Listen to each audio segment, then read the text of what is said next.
अस्सलाम वालेकुम। हमारा जो अगला टॉपिक है वो लैंड पोल्यूशन का है, जिसमें दो चीज़ें आ जाएंगी। सबसे पहले I am going to talk about कि क्या कॉजेज़ होते हैं लैंड पोल्यूशन के, अगेन उसके इफ़ेक्ट्स क्या होते हैं, harmful effects, and then I am going to move on to the possible solutions. और उसके बाद मेरी जो अगला लेक्चर होगा it's going to cover solid waste management, जिसके अंदर सबसे पहले ये होगा कि सॉलिड वेस्ट मैनेजमेंट ज़रूरी क्यों होता है, why can't we just let the waste be as it is, और उसके बाद the different techniques that are used normally all over the world for solid waste management, और क्या advantages हैं और क्या disadvantages के हैं हर टेक्निक के।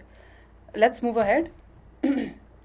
सबसे पहले हाँ जी, ये आपकी आउटलाइन आ गई, ठीक है। So I am going to be talking about land pollution in this lecture, and then in the other lecture I am going to talk about solid waste management. सबसे पहले होती क्या है? So I am going to be starting with the definition once again. Land pollution, it is the deposition of solid or liquid waste materials on land or underground in a manner that can contaminate the soil and groundwater, threaten public health, and cause unsightly conditions and nuisances. In other words, it means degradation or destruction of earth's surface and soil, directly or indirectly as a result of human activities. So जितनी भी anthropogenic activities है या human activities है, वो if they're causing land pollution or if they're causing degradation of soil quality or land quality, जिस तरह से आपकी deforestation होती है, urbanization होती है, all of this degrades the land because you're working on it. You're removing what was naturally on it, which were the forests, and then you're paving the way for more industrialization or more urbanization. So this will also come under land pollution. So land pollution is literally anything that degrades the quality of land directly or indirectly as a result of human activities. अच्छा जी, anthropogenic activities are conducted citing development. आप कहते क्या हो कि development है। अब देखो कि जो इनिशियली लाहौर का जो शहर था वो बहुत छोटा था, it was just the world city, but Aahista Aahista development हुई और बाहर एक्सपैंड किया लाहौर। और अब आप देखो तो लाहौर कितना ज़्यादा एक्सपैंड कर चुका है, with DHA having so many phases, river and बैरिया कहाँ कहाँ तक निकल गए। तो ये चीज़ें जो हैं अब इनकी obviously to develop a particular area you had to remove what was already over there. तो डेवलपमेंट के नाम पे जितनी भी चीज़ें होती हैं they also cause land pollution, और इन्वायरमेंटलिस्ट इसीलिए बहुत ज़्यादा बोलते रहते हैं कि this is causing a degradation of the land. अच्छा जी, ये कुछ इमेजेस हैं ऑफ बेसिकली कि क्या लैंड पोल्यूशन किस तरह से दिखती है। This is a coastal area and you can see how much garbage there is, and this suddenly reminds you of Karachi और जो कराची की कंडीशंस हैं। However this garbage in particular will discuss it in solid waste management. Causes पे जाते हैं। What causes land pollution? सबसे पहले जो सबसे मेजर कॉज है वो डिफॉरेस्टेशन है और सॉइल इरोजन है। अगर आपको इसको दो हिस्सों में ब्रेक करना है तो you can just mention deforestation पहले and then you can move on to soil erosion. So deforestation is carried out to create dry lands, ठीक है, और this is one of the major concerns because वो land barren हो जाती है, और एक बार जब लैंड बैरन हो जाती है तो उसको वापस फर्टाइल करना बहुत मुश्किल होता है, and it is almost next to impossible, ठीक है। सो फॉर एग्जाम्पल, अगर आपने एक लैंड रिमूव किया for development purposes, but after due to any constraint आपको परमिशन नहीं मिला, आपके पास फाइनेंशियल कंस्ट्रेंट्स का मसला आ गया, वो लैंड आप ऐसी एज इट इज़ बैरन छोड़ देते हैं और उसके ऊपर कोई डेवलपमेंट नहीं कर रहे, तो ना तो वो डेवलपमेंटल पर्पजेज़ के लिए इस्तेमाल हुई है फिर, और ना ही वो अब दोबारा से फर्टाइल हो सकती है। So you can't use that particular land for agricultural activities ever again in your life और for anything for that matter. Land conversion क्या होती है? द ऑल्टरेशन और modification of the original properties of the land, कि originally जितनी भी characteristics थे land के अंदर वो जब चेंज हो जाते हैं, और या just to make it useful for a particular purpose और फॉर अ मेजर कॉज, किसी चीज़ के लिए आपने लैंड की नेचुरल प्रॉपर्टीज़ को चेंज करके उसको डिफरेंट कैरेक्टरिस्टिक्स में कन्वर्ट कर दिया है, ठीक है, आपने एक फर्टाइल लैंड को बैरन लैंड में कन्वर्ट कर दिया है, that is also a change of characteristic और property, that is known as land conversion. Also, there's a constant waste of land. Unused available land over the years turns barren. This land then cannot be used. So it is not just the land जो कि deforestation से remove हो रही है या soil erosion से ख़त्म हो रही है. It is also the land जिसको आप कभी use ही नहीं कर रहे. तो वो over the period of a lot of years, it just becomes barren. ठीक हो गया? Second जो चीज़ है वो है agricultural activities. जब आपकी human population over the period of years has increase manifold, ठीक है ना, बहुत ज़्यादा इंक्रीज हुई है, और जिसकी वजह से आपकी जो फूड रिक्वायरमेंट्स हैं ह्यूमन पॉपुलेशन के, they also need to be increased with it, जिसकी वजह से आपको जब जल्दी अपने क्रॉप्स ग्रो करने होते हैं, और you can't risk the crops being getting bad, so then you used very high efficient fertilizers and pesticides to get rid of insects, fungi, and then you use fertilizers to provide them with all the natural nutrients जो otherwise soil को नहीं मिल रहे होते, ठीक है, nitrogen, potash, potassium हो गया। जब आप ये यूज़ करते हैं आई एम सॉरी, जब आप जब ये फर्टिलाइजर्स और पेस्टिसाइड्स यूज़ करते हैं तो वो होते हैं हाईली टॉक्सिक, ठीक है।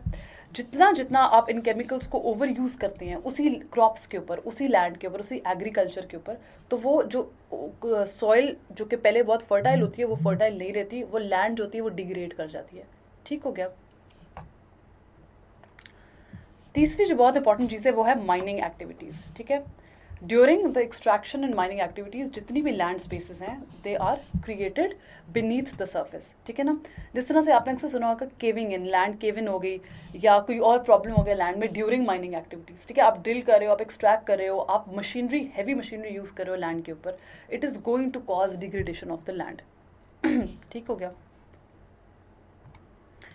उसके बाद जो चौथी चीज़ है, जो आपका चौथा कॉज है, वो होते हैं ओवर क्राउडेड लैंडफिल्स, ठीक है। अब ये जितने भी आप गार्बेज प्रोड्यूस करते हो, लैंडफिल जो है एक, it is one of the ways of disposing your waste. वो होता है कि आप रेजिडेंशियल एरिया से दूर, या कभी कभी करीब ही होता है उनके रेजिडेंशियल एरियाज़ के, आप एक डिग जो है वो क्या कहते हैं, डिग आउट करते हो एक जगह, उसके अंदर आप अपना सारा वेस्ट डालते हैं, then you cover it up, ठीक है, and then you let the waste decrease from its original value to a much lesser value. इससे प्रॉब्लम क्या होता है कि कभी कभी लैंडफिल्स आपके बहुत ओवर क्राउडेड हो जाते हैं, ठीक है, जिस तरह से items that can not be recycled they become a part of the landfills that hamper the beauty of the city and cause land pollution. So जब बहुत ज़्यादा ओवर क्राउडेड लैंडफिल्स होते हैं, आप डंप उसी के अंदर कर रहे हो, उसी के अंदर, और कैपेसिटी इतनी नहीं है लैंडफिल की, तो उसके वो फिर आपकी लैंड को डिग्रेड करना शुरू कर देती हैं, उसकी क्वालिटी को ख़राब करना शुरू कर देती हैं। अच्छा जी, उसके अलावा आपकी लैंड क्वालिटी तो ख़राब हो ही रही होती है, लेकिन साथ ही साथ एक और प्रॉब्लम होता है कि एक जो एस्थेटिक ब्यूटी होती है एक पर्टिकुलर टाउन की या एक पर्टिकुलर शहर की, वो भी ख़राब हो रही होती है उस पर्टिकुलर लैंडफिल की वजह से। पांचवी जो आपका रीज़न है या कॉज है लैंड पोल्यूशन का, दैट इज़ इंडस्ट्रियलाइजेशन, ठीक है। अर्बनाइजेशन वैसे इधर ही हो जाना चाहिए था, because why, because due to an increase in demand for food, shelter चाहिए, more housing is required, more goods are required, ठीक है। इसकी वजह से जब आप ज़्यादा पॉपुलेशन आपकी इंक्रीज़ होती है तो वेस्ट भी आपका ज़्यादा जनरेट होता है, ठीक है, या आपकी ज़्यादा इंडस्ट्रीज़ भी डेवलप होने की ज़रूरत पड़ जाती है, या आपको ज़्यादा फैक्ट्रीज चाहिए to meet the demands of the growing population, ठीक है, to meet the demands of the growing urbanization. जब ये सब कुछ होता है तो आपको इंडस्ट्री ज़्यादा सेटअप करनी पड़ती है। ज़्यादा इंडस्ट्रियलाइजेशन की वजह से आपको उन जो फॉरेस्ट ट्रैक्स होते हैं या आपको जो फॉरेस्ट एरिया होता है, आपको उसको ख़त्म करके इंडस्ट्रीज़ या फैक्ट्रीज़ लगानी पड़ती हैं, ठीक है। जब आप ये करते हैं काम तो आपकी लैंड डिग्रेड होती है, which again causes land pollution. अगली चीज़ है कंस्ट्रक्शन एक्टिविटीज़, ठीक है। काफ़ी ज़्यादा construction activities they produce by products, not by products, just waste products, जिस तरह से वुड हो गया, जो होता है लकड़ी की छोटी छोटी चीज़ें होती हैं जो आप अक्सर आपकी कंस्ट्रक्शन एक्टिविटीज़ के अंदर वेस्ट हो रही होती हैं, ब्रिक्स हो गया, प्लास्टिक, मेटल, ये सारी चीज़ें इवेंचुअली आपकी लैंड को डिग्रेड कर रही हैं, because one they are ruining the aesthetics of that particular place, and secondly they're also degrading the quality of land.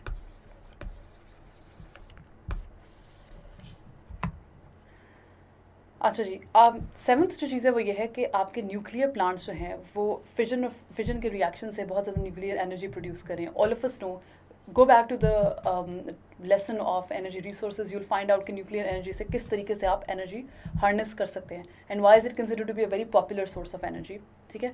Problem क्या होता है कि जो रेडियो एक्टिव मटीरियल है जो उस न्यूक्लियर पावर प्लांट से इजेक्ट हो रहा है या उस न्यूक्लियर पावर प्लांट का वेस्ट है, वो आपकी लैंड के अंदर सीप इन कर जाता है, ठीक है। और उसके जो बैड इफ़ेक्ट्स ह्यूमंस को हैं या मरीन लाइफ को हैं या प्लांट्स को हैं वो तो अलग हैं, लेकिन वो आपकी जो सॉइल क्वालिटी है या आपकी जो ज़मीन है उसको वो बहुत ज़्यादा ख़राब कर देता है, ठीक हो गया। ये नहीं होता तो अक्सर आप अपने न्यूक्लियर वेस्ट को डंप कर देते हैं अर्थ के नीचे कि चलो कैजुअलिटी कोई ना हो, वो भी आपके वाटर टेबल को रुइन कर रही है, उसके अंदर सीप कर रही है, वो भी आपकी जो लैंड है या जो सॉइल है उसको ख़राब कर रही है। ठीक हो गया। Another cause is sewage treatment. ठीक है, अगेन बहुत ज़्यादा जो आपका सॉलिड वेस्ट है, ठीक है, आपका सीवेज ट्रीट हुआ, वो आपका सॉलिड वेस्ट जो है वो एज इट इज़ रह जाता है। वो लेफ्ट ओवर मटेरियल आप लैंडफिल साइट्स में डालते हैं जो कि फिर आपके एनवायरनमेंट को पोल्यूट करता है, आपकी ज़मीन को ख़राब कर रहा होता है। ठीक हो गया। सो ऑन्स योर सीवेज इज ट्रीटेड, जो सॉलिड या जो एक्स्ट्रा वेस्ट है वो भी आप लैंडफिल्स के अंदर डालना शुरू कर देते हैं, जो कि फिर इट क्रिएट्स अ गंदी सी स्मेल। ठीक है, तो वो लैंड को जो आसपास एरिया उसको भी ख़राब कर रही होती है और इसके अलावा एनवायरनमेंट को भी पोल्यूट कर रही होती है। ये कॉजेज ऑफ लैंड पोल्यूशन के ऊपर एक वीडियो है, if you can find the time to watch it, it would be very very beneficial. अच्छा जी, अब आ जाते हैं इफ़ेक्ट्स के ऊपर लैंड पोल्यूशन के। सॉइल पोल्यूशन, सबसे पहले लैंड जब आपकी पोल्यूट होगी तो सबसे पहले आपकी वो इफ़ेक्ट करेगी आपकी सॉइल को। क्यों? जब आप ओवर यूज़ कर रहे हैं केमिकल फर्टिलाइजर्स का, ठीक है, उससे हो रही है सॉइल, या उससे हो रही है आपकी सॉइल जो है वो कम फर्टाइल हो रही है, या उससे आपकी सॉइल की जो क्वालिटी है वो ख़राब हो रही है। ठीक हो गया। इसके अलावा सॉइल इरोजन जब कॉज होती है बाय रनिंग वाटर, इसके अलावा अदर पेस्ट कंट्रोल मेजर्स, ये सारी चीज़ें जो हैं आपकी एग्रीकल्चरल लैंड को लेस फर्टाइल करती हैं, आपकी सॉइल को पोल्यूट करती हैं। ठीक हो गया। इसके अलावा आपकी over grazing can also lead to the destruction of your land. Why? Because it is destroying your soil. ठीक है, ओवर ग्रेजिंग एक और प्रॉब्लम होता है जो कि आपकी सॉइल को over a period of long time ख़राब कर रहा है। ठीक है, इसके अलावा अगर आप फॉरेस्ट कवर हटा रहे हैं, वो भी आपकी लैंड को बहुत ज़्यादा या आपकी सॉइल को बहुत ज़्यादा लेस फर्टाइल कर रहा है और इवेंचुअली वो लैंड फिर बैरन हो जाती है। Change in climatic patterns.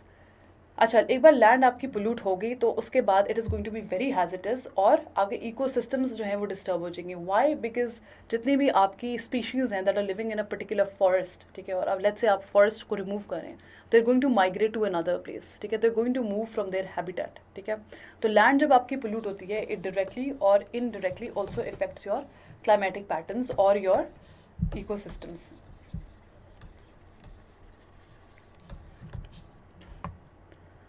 अच्छा जी, तीसरा जो आपका इफेक्ट है एनवायरमेंटल, जो भी जितना भी इम्पैक्ट होता है कि जब डिफॉरेस्टेशन हुआ तो आपका ट्री कवर अब वहाँ पे नहीं है, इसकी वजह से फ्लडिंग इंक्रीज़ हो रही है। क्यों?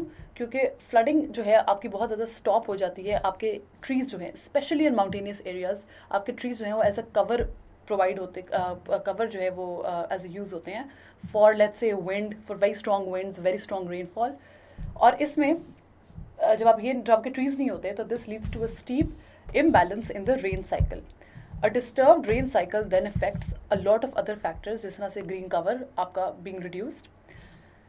इसके अलावा ट्रीज एंड प्लांट्स होते हैं वो आपकी एटमॉस्फेयर को बैलेंस करते हैं। ये हमने पहले भी पढ़ा था ग्लोबल वार्मिंग में कि जब आपके ट्रीज नहीं होंगे तो इवेंचुअली कार्बन डाइऑक्साइड कॉन्सेंट्रेशन या इमिशन इंक्रीज होगी आपकी एटमॉस्फेयर के अंदर, because the trees are not there to absorb the excess carbon dioxide in the atmosphere. When carbon dioxide will increase, it will eventually lead to global warming, which will eventually lead to more flooding, ठीक है, more flash floods, irregular rainfall and other climatic changes। ठीक हो गया। Human health पे इसका effect ये है कि जब आपकी कंटामिनेटेड लैंड है या आपने अपना सॉलिड वेस्ट डंप किया हुआ है और वो सीप अंडरग्राउंड, ये आपकी लैंड है, ठीक है, ये आपका लैंडफिल है, आपने इसमें वेस्ट डाला हुआ है, वो सीप कर रहा है बाहर की तरफ, आपके वाटर टेबल के अंदर आ रहा है या आपके वाटर साइकिल के अंदर एंटर हो रहा है, तो वो आपको नेगेटिवली आपकी हेल्थ पे इफेक्ट करेगा। आपके खानों में वो आएगा, ठीक है, the toxic chemical, the land when contaminated with toxic chemicals and pesticides. अब पेस्टिसाइड्स आप डाल ही जा रहे हो अपने सॉइल के ऊपर, वो एब्जॉर्ब करिए सॉइल या आपके क्रॉप्स के अंदर आ रहे हैं, ठीक है, they will eventually lead to the problem of cancers and different respiratory issues. और यही टॉक्सिक केमिकल्स हमारे खानों में थ्रू फूड्स एंड वेजिटेबल्स आते हैं, through these crops, and eventually आपको पोल्यूटेड सॉइल वाला जो खाना होता है वो नसीब हो रहा होता है। पांचवी चीज़ है कि एयर पोल्यूशन कॉज करता है। Why? Because landfills across the city keep on growing due to an increase in waste, जो कि बाद में बर्न होता है। सो लैंडफिल्स में जब आपका पूरा नहीं आ रहा वेस्ट, ठीक है, या आपकी लैंड क्वालिटी इतनी सही नहीं है, तो eventually you are burning that particular waste, और जब आप बर्न कर रहे हो then it is causing air pollution. ठीक हो गया। एक और बड़ा इंपॉर्टेंट रीज़न है इफेक्ट है लैंड पोल्यूशन का, इकोनॉमिक लॉस, ठीक है। एक टूरिस्ट डेस्टिनेशन है, फॉर एग्जांपल नथिया में आप जाते हो, ठीक है, या आप पाकिस्तान के नॉर्थ में जा रहे हो, you see a lot of tree cover, ठीक है। जब आप वो हट जाएगा एकदम से, फॉर एग्जांपल अगर आप उधर भी अर्बनाइज उसको भी कर दोगे, उस एरिया को भी, तो वो एक टूरिस्ट लोकेशन नहीं रहेगा।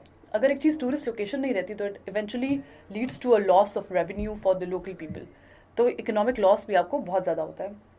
Effect on wildlife, again आपकी जो एनिमल किंगडम है उसको इवेंचुअली हमेशा इफेक्ट होगा। आपके animals, plants, marine life, human beings, these four will always get affected by any kind of pollutant. You just need to figure out, you just need to remember, याद आपने ये रखना है कि कौन सी किस्म की पोल्यूशन इन चारों को किस तरीके से इफेक्ट कर रही है, ठीक है। अच्छा, the constant human activity on land is leaving it polluted, forcing the species to move away, और ये अपने हैबिटेट्स को छोड़ के ये स्पीसीज़ जो हैं वो नई जगहों पर एडजस्ट करती हैं और ये इवेंचुअली मूव अवे कर जाती हैं। और काफ़ी ज़्यादा इनमें से स्पीशीज़ जो हैं they have been push to a verge of extinction, ठीक है, बिकॉज ऑफ द फैक्ट कि आप लैंड को डिग्रेड कर रहे हो, जिसके ऊपर वो रहते थे या जो उनका घर था उनको ख़राब कर रहे हो, तो काफ़ी ज़्यादा स्पीशीज़ जब वो मूव अवे करती हैं नई जगहों पे, तो they are not accustom to the new place, they don't know the threats of the new place, और इवेंचुअली वो over a period of time extinct होने लगती हैं, ख़त्म होने लगती हैं। सोल्यूशंस के ऊपर चलते हैं। सबसे पहले you make people aware of the concept of reduce, reuse and recycle. Why is that important? ताकि आप लेस वेस्ट को जनरेट करो। इन तीनों चीज़ों को मैं ज़्यादा डिटेल में डिस्कस करूँगी सॉलिड वेस्ट मैनेजमेंट के लेक्चर में, because these three are one of the three of the major, क्या कहते हैं, reasons, three of the major solutions to solid waste management. उसके बाद आप रिड्यूस करो the use of pesticides and fertilisers in agricultural activities, ताकि आपकी soil contaminate ना हो, ठीक है। You avoid using buying packages, क्योंकि इवेंचुअली ये गार्बेज में जाएगा और फिर लैंडफिल्स में जाएगा। आप ग्राउंड पे लिटर ना करो, आप इंश्योर करो कि प्रॉपर डिस्पोज ऑफ करो गार्बेजेस में। अब आप देखते हो कि अक्सर हॉस्पिटल्स में, even in Pakistani government hospitals, they have different coloured dustbins for different things. एक चीज़ में प्लास्टिक जाता है, एक चीज़ में ग्लास जाता है, एक में लिक्विड जा रहा होता है, इस तरीके से उन्होंने भी डिस्ट्रीब्यूशन कर दिया गवर्नमेंट ने भी। I think it's up to the people now to understand के किस तरीके से उन्होंने इंश्योर करना कि गार्बेज डिस्पोजल अब आपने जाहिलों की तरह ज़मीनों पे नहीं फेंकना। You have to ensure that you are taking care of garbage and you're not degrading or wasting your land and then you use biodegradable products.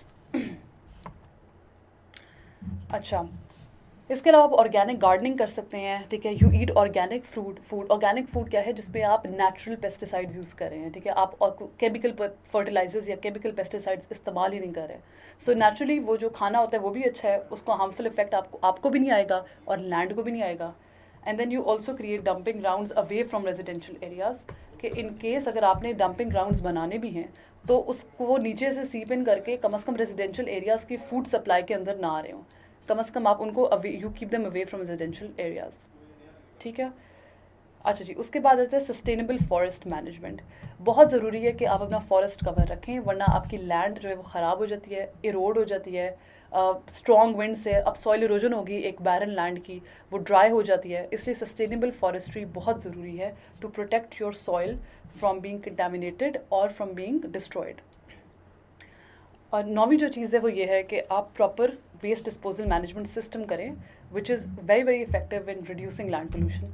ज़रूरी नहीं है कि आप लैंडफिल्स के अंदर जो हैं अपनी सारा का सारा वेस्ट करें। There are so many other ways of reducing waste, ठीक है, ऑफ और ट्रीटिंग वेस्ट। सबसे इंपॉर्टेंट है कि एट सोर्स लेवल पे ही आप रीयूज़, रिड्यूस और रिसाइकल करके आप रिड्यूस करें। फॉर एग्जांपल आप सबसे पहले रिड्यूस करें अपना वेस्ट, तो आपका यहाँ से कम हो जाएगा। रीयूज़ करें, यहीं से कम हो जाएगा आपका वेस्ट। फिर आप रिसाइकिल करें, वहाँ से थोड़ी बेहतरी आएगी। फिर then this a process of incineration, and जहाँ पे आप वेस्ट को बर्न कर रहे हैं वो वेस्ट जो ना ट्रीट हो सकता है, ना वो बायोडिग्रेडेबल है, ठीक है, ना आप कंपोस्ट कर सकते हो उसको। तो काफ़ी ज़्यादा ऐसे मेथड्स होते हैं और वो इफ़ेक्टिव सॉलिड वेस्ट मैनेजमेंट के हेडिंग के अंदर आते हैं, जिससे आप अपनी लैंड को प्रोटेक्ट कर सकते हैं। Again this is a topic for my next lecture which is going to be on solid waste management. For this land pollution, these are the additional sources that you can study from, जहाँ से आप पढ़ सकते हैं। ये कुछ videos देखिएगा, छोटी छोटी वीडियोस हैं that show you the extent to which land has been polluted in various parts of the world. I hope this lecture was useful. Thank you so much.